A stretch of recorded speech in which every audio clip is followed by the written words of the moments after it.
Know much about them. They're kind of an unknown in the women's basketball community. Trying to dig up some old VHS footage if we can, but no, obviously the excitement continues to grow from the day we got it set. It's just kind of been building up to it. So excited that we're just a day out now and being able to do it. Ticket sales are going good. I talked to Coach Ariema this morning. There is a game time change. I'm sure Mario got that out to accommodate ESPN. So now we'll get to work. We were off yesterday, so we'll get to the practice floor later today and do a day prep. And then a little bit out of the ordinary for us, we will take a day of game shoot around. We haven't been doing those since COVID, but we will do one tomorrow since it was a short turnaround. Paul, go ahead. Can you kind of just talk about, I guess, your team's psyche at this point? Really, really tough loss, coming off a tough loss, and I know you probably didn't do anything yesterday, but what was your feeling coming off that loss? I checked in on everybody. We did stuff. We didn't practice. We didn't have mandatory anythings, but I checked on a lot of the kids have been playing heavy minutes, so we did some stuff I think to help us. Paul, we've been talking about it along the way. So I do think this group's greatest quality is their self-awareness and their understanding of, what we were trying to get accomplished and how hard it is to win at Georgia and how hard it is to win at South Carolina and how hard it is to beat anybody that's ranked in the top 25 this year. I would be lying to you if I told you that all of our confidence isn't a little bit shaken in some shape, form, or fashion, and we certainly need a ball to bounce our way to maybe get a little bit of that going. But we're not defeated. There's no discouragement. Everybody's on the what can we do to value one possession whenever it is. It's not just it's not that last 0.9 seconds. It's not the last 0.4 seconds. Those are the ones that make SportsCenter top two plays. But the play I was really upset most about was when we made a free throw and we had four people back in transition defense and they ran down there and shot a layup. I don't know how that happens. I've been coaching. I coached seventh grade boys basketball for a long time, and that never happened in that game. So there's lots of stuff that we're learning. I do think we've developed a callous toughness about us. We carry a little bit of a badge of honor that we've got a 6-loss team that's ranked in the top 20. I keep looking at all these net numbers, and we've played 11 teams in the top 50, and some people haven't even played 11 games yet. So we're all about keeping it in perspective, and I get it. In a normal year, I probably would have different feelings, but knowing what this group set out to want to do, to play as many games as they could against the best possible competition, I think we just continue to do that every week. Thanks, Brett, go ahead. Mike, how does UConn compare talent-wise with the likes of a Baylor, a South Carolina, Texas A&M? Right there, probably, you could argue more talented. You could argue that with any of those people you mentioned. They've got, potential freshman of the year candidate and Paige Beckers. They had the number one player in the country and Kristen Williams, who we all know. Everybody on there's got an All-American title attached to it. And he does as good a job as anybody in the history of our game of putting those players together and developing roles, and then building his roster with people that fit needs. So incredibly talented at every position and deep. So that's why they're ranked where they are, and people talking about him a chance to win another national title. Scotty, go ahead. Hey, Mike, I was wondering, just what your relationship with Gino was like, and if there are any personal interactions that y'all have shared that kind of jumped to mind. Yeah, we've had several. I got lucky early in my career when I worked for Kathy Miller at Tulsa. He had recruited her when she was a player at Virginia, when he was assistant coach back there. So I got a chance to meet him very early on and hang out with him on the road and learn from him. And then at some Nike trips, we've had an opportunity to play some golf together. I can't meet him on the golf course for sure. We'll try basketball tomorrow night, but we've had some interactions. We were at the Final Four together in 2016. when we had Washington there. UConn was on the other side of the bracket. So we hung out at a lot of those events and festivities that go around that. And he's just been somebody on the road that anytime that we have an opportunity to talk, we get together.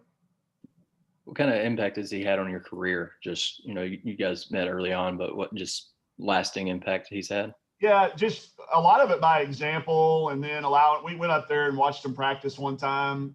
Their former SID was our SID at Xavier. So he's just been a really an open book, and he's not a person I call for advice. He's not in that.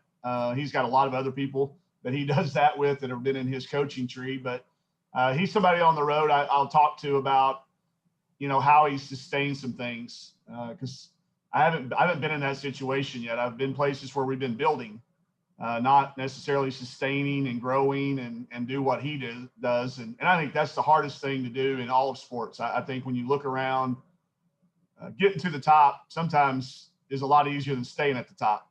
And for them to do what they've done in our game the last 25 years, the number of Final Fours, the number of national championships, and I think he progresses our game. I think he's been somebody for me, like, there's early in my career, people are like, well, why aren't you coaching men's basketball? What, or have you ever thought about coaching men? And they say that to Gino all the time. He might take the UConn men's job. Oh, he's not. We like coaching women's basketball. I don't think that's just that. And he's been that person that I look at all the time. And he could have coached the NBA team. He could have coached a number of men's college teams. He likes women's basketball, and he wants to promote that game. And so that's what I've always looked to him for. I get a kick out of it. He can say a lot of things I can't say. So I sometimes go, wow. Someday when I get it's not going to take 11 national championships here. Right? If we get 2 or 3, I'm going to start having some strongly. But we listen to him, and I think he's got a very neat outlook. I think he's super informed. He's not just talking about stuff just to get a soundbite. He knows what he's talking about. He knows what he's talking about, and it's intriguing to see. He's diversified. He's been somebody, like, when we decided not to practice as much, he was somebody I called and he said, do it. He goes, we don't do anything during the summer. He said, we don't even practice. I don't send my kids home with a workout. Let them get away. And when you hear the people that are doing that at that level, then it gives you a little bit of confidence to try it and try new things. And that's what I think he's been so great for our game for. Dudley, go ahead. Yeah, landing girls like Elena Eaton and Jersey Wolfenberger here in the state, how important is that to continued success and just showing kids in state that the program is building and getting to where you want to be? I think that's evidence, Dudley. We use that word a lot. That gives you, when the in-state kids, when your school is good enough and playing a good enough schedule and competing for them to stay home, I think that's a sign of evidence that you're doing things the right way. I completely understand why Kristen Williams went to UConn. I get it. And as bad as it hurt when I was here the first time, I got why Shakina went to Tennessee. I don't want it to be that easy of a decision anymore. If they go there, that's fine. We're not going to get them all. We're never going to get them all. But I don't want it to ever to be a no from the day they start picking the ball up. So I think that's a good sign for us. I think it has to continue. And then now for it to continue, those kids need to have success here. And I think that's what continues that. I think that's what gives them, the younger kids, the path that they can play within a tank of gas from where they grew up and still be on ESPN. I think this is our 3rd or 4th game on ESPN this year, isn't it, Mario? Or a bunch. They can play people that have won national championships. We played everybody but Notre Dame this season that's won a national championship since the turn of the century. So you got to give them opportunity, and then they have to have success. And I think you see that happening, for Coach Muss over there with Moses and these in-state kids. And it takes some time because they're smart, they're educated, they understand what they need to do to keep their career going in basketball. And I'm glad that we're now in the conversation with all these kids, that at least we have the opportunity to recruit them. Jason, go ahead. Coach, you mentioned confidence, and I have to wonder if you, leading up to this game tomorrow, do you draw back from the confidence of playing well and beating Baylor, and then going back to the last 2 years in the tournament, beating South Carolina, beating A&M, and having a lot of pieces from those teams still around to maybe take on a team like UConn tomorrow? Yes. And you know what? Even losing close games, you can build confidence that way if you do it right.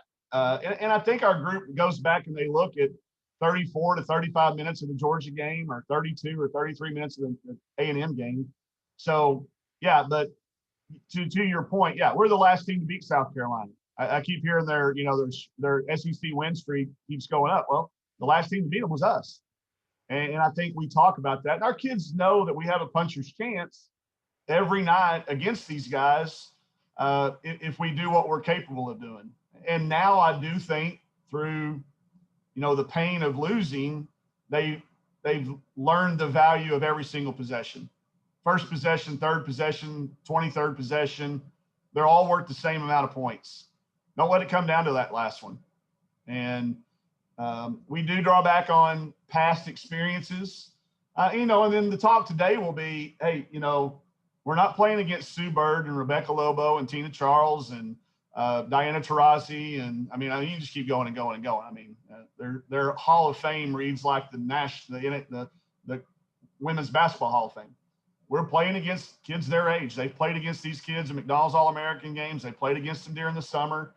And we don't have to beat them like in a best of 7. It's a one-night thing on your home floor in front of as many people as COVID is going to allow us. I think we're headed towards. So just, again, having self-awareness, talking about it, not letting there be any uncertainty or any, thing hanging out there that's not a fact. Let's talk about the facts and be ready when they tip it up to value every single possession and make the most of every opportunity. And the score will take care of itself. That's what this group knows. The score usually indicates the team that deserved to win. It really does. And I think after we looked at the film, we didn't deserve to beat Georgia because we did allow a layup with 4 people back. You shouldn't win that game. We had some kids that played 30 minutes and didn't get a rebound, not one. Combined, I got the same number I got. So I think there are lessons learned, and we still have some confidence. It's not shattered. It's not broken. It's not gone. But we do need to draw back and know that we're capable. And I think we've got plenty of evidence to do that with. Russell, go ahead. How do you see pace playing out in this game? Gino's mentioned that they're too young to, kill the shot clock and try to execute late, but they also don't want to run with you guys. So how do you see the pace playing out? And is it that big of a factor, really? Don't fall for that. They can run. They can play. Go back and look at the last time St. Francis tried to run with them in the NCAA tournament. I think they had 100 at half. It was 96. That's a buddy of mine, Joe Haig, up there, and he said, hey, we're just going to go run with them. I think they had 96 at halftime. They can run. They can play fast. He is going to set a number. I don't know what the number is, but I watched his press conference yesterday. He's going to set a number with his team and say, don't let them get to this number. They will be very committed defensively. They can run. They're very, very capable of playing at a number of paces. And I think he's given us respect and we appreciate it, but I ain't falling for it. Not falling for it. I know they can. I've seen them do it. They've got the kids. They do as good a job. Them and Stanford, I put up there 1-2 in the country at, and a lot of this, credit goes to his staff. He's had the same staff for such a number of years with Shea Ralph and Chris Daly, and now he's got Jamil back with him. So they put together an incredible game plan. The things we're best at, they will really challenge us to be able to do. And they do as good a job of that as anybody in the country. All right, follow-ups for UConn. Hey, Coach, can you just talk about, he talked yesterday about that it wasn't always easy to get those return games, like getting Kristen Williams to play back here, and there's not always that person this year who's going to jump up there and say, sure, let's play. I mean, it's a big deal on your side. You like to do that and get kids return games close to home. So how big a deal is that to have her and to give her that opportunity to play here? Well, I think it would be hypocrisy at its highest level for me to go out and expect opponents to play us to bring Taylor back home to SMU or Michaela back to those areas and then turn around and not do the same thing. I mean, it just would be hypocrisy at the highest level. So we're not going to be that way. And yeah, it is hard. There's a lot of people that would have said, she ain't never coming back in this state. That's not the right way to be. It's just not the right way to be. It's not the right way to grow our game and treat people and be. So, you know, when they were going to play in Little Rock, you know, Coach Foley was going to play them down there. And when that game fell through, that was kind of that seed that was like, hey, because we would have played them too, you know, but she's from Little Rock. She's not from Fayetteville. It'll be like, you know, if Oregon State wants to bring Sasha back at some point. So I think you have to do those things. If you get out of alignment, if you become that guy that, well, how come you didn't bring that kid home? The word travels in our game. Our circle's very, very small. So we have to be willing to do that if we ever expect anybody to reciprocate that. So, and when we'll go back, you know, we'll go back to UConn. We probably could have gotten the game without a return attached to it. Probably could have said, hey, you need a game, you want to bring out, you know, that's also not the right way to be in my book. So we'll go back up there at some point. He was generous enough to allow us to say at a later date, you don't ever want to go back up there with too young of a team and crush somebody's confidence. And there's a chance we could have a young team next year, depending on what our seniors do with their extra year of eligibility. So we kind of left that out there, but we will return to Connecticut at a later date. Any other questions about UConn tomorrow night? All right, Coach, you want to talk a little bit about Auburn on Sunday? You know, will be our first possibility of seeing a zone defense this year. We saw two plays inbounds against Georgia. We scored on both of them. But Auburn is traditionally a zone matchup type team. We have yet to see in a live game more than one possession in a row of that. It's a unique. They have, you know, unique. I use the word unique because they have a player named Unique, but a good post player, a double machine in there. We've had some success against them the last couple of years. They've added some pieces. They're very, very tricky. And, you know, it'll coming off not knowing what happens on Thursday, not knowing where we're at, obviously going from out of conference back to in conference is something we've never done. This is the first time in my coaching career we've ever played a non-league game in a league season. So I don't really know how to navigate that, but a team that'll be coming in that's got the size inside to give us problems and perimeter players who can keep you in front. So be a good test for us on Sunday for sure. Brett, go ahead. Like they've been dealing with a lot of COVID issues, haven't they? I guess I think I heard that they're finally getting back. So I don't know if they've been shorthanded for a long period of time. Auburn. Yeah, which is always, you know, it's the great debate this year. Are you rested or are you rusted? Are you, you know, tested or, you know, it is very, very weird this year. Now we've seen it firsthand. You know, normally on January the 27th, it's January 27th for everybody in your season. And while the date's the same, everybody's bodies are in a different place. We've got 17 game dings and bruises and, you know, hurt confidence because of the outcome of a game. Some people haven't even played 7 games yet, you know, or 8 games. And some of these players' bodies only have 8 or 9, 10 games, not to mention practice. So, man, you just don't know how a team's going to come out. The unpredictability is at an all-time high. So they have been dealing with it. But some people deal with it and they're better for it with the time off and the rest.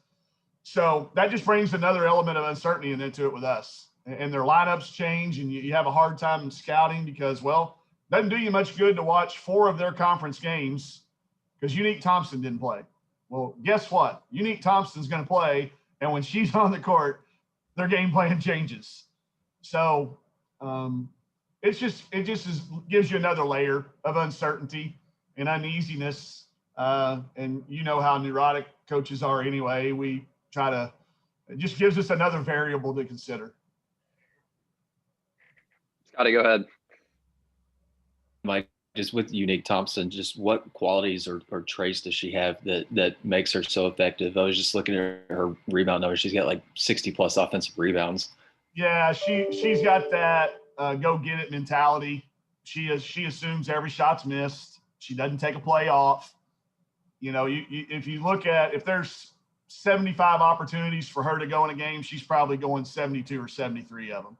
You know, making contact with her is not good enough. You've got to make and maintain, and then you got to beat her to the ball and beat her to tip balls. It is it to me is one of those things that the number of times you go directly correlates to how many you get. If you only go half the time, you're going to get less than half that number. So she's relentless. She knows her value to her team. It is something that she takes great pride in. And that's a quality that is pretty rare for it to be in rebounds. You know, there's other stats that people will go at with passion and a lot of pride, but that one's a pretty rare one. So that's what makes her hard. And then she's very, very, she's in great condition. She's relentless with effort. She doesn't tire up. And then they put her in good spots. You know, Terry, she's Boo Williams' sister. I don't know if everybody's made that connection, but Boo was one of the great rebounders of his day and age. And I think that's just something that comes out in all that family. And Terry gets it out of somebody on our team every single year. Now it's Unique Thompson for the last, seems like 8 or 9 years. Guys, she seems like, she's got to be a senior by now. Dudley, go ahead.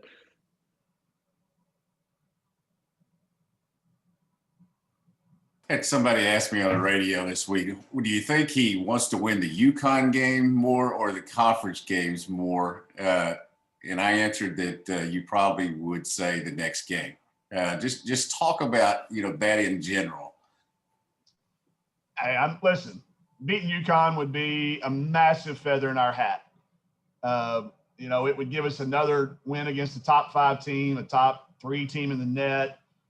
So I'm not going to sit here and lie to you and tell you that game wouldn't have more value. But I want to win them both. And in this particular year, Dudley, I think it's a little different. I do. I think it's a little different. So it's okay to say that. The NCAA came out and said you don't have to have a winning record to be in the NCAA tournament. Why would they have said that if they don't anticipate there potentially being some teams that are NCAA tournament worthy that don't have a winning record? So this particular year, I think the UConn game carries more value. And that's not a slap at Auburn. And I think Terry would look me in the eye and say I was lying if I tried to say that it's not. We want to win them both. And on Sunday, the Auburn game will become the most important game. But, I think people know me well enough to know that I'm not going to try to lie to you guys. UConn would be a massive, not many people, not many programs, not many teams, especially this year, will be able to say that. So. Jason, go ahead. I don't know if you can get back to your caller and let them know and explain it to them the way I did. I don't mean it as a slide at Auburn at all, but the last thing I'll say too is I've always said winning the conference championship to us it will be important. It'd be great to have the banner up. It'd be great for our university, but in the grand scheme of things, you don't play a balanced schedule in our league. You don't play everybody the same number. You don't play everybody home and home. So I don't know how we crown that and bring value to that. I want to get in the tournament. I want our team to be in the tournament every year that we can be and have a good enough seed that we can play as deep into the postseason as we can. And if that means you finish 10th in our league, but you played at South Carolina, at Kentucky, at A&M, at Tennessee, at LSU, which we will do this year. I said that in the preseason when people picked us third. I said, those people did not look at our schedule. didn't look at our schedule. If they did, then I don't know what they were looking at, because we've won twice. No, I won't get into all the numbers. They still look at the schedule. So follow up to your follow-up. Yeah, Auburn's going to be an important one on Sunday, UConn on Thursday. Russell, go ahead. I'm good. Paul, you got any more? No, I'm good. All right. Anybody else? All right. That'll wrap it up. Thanks, everybody.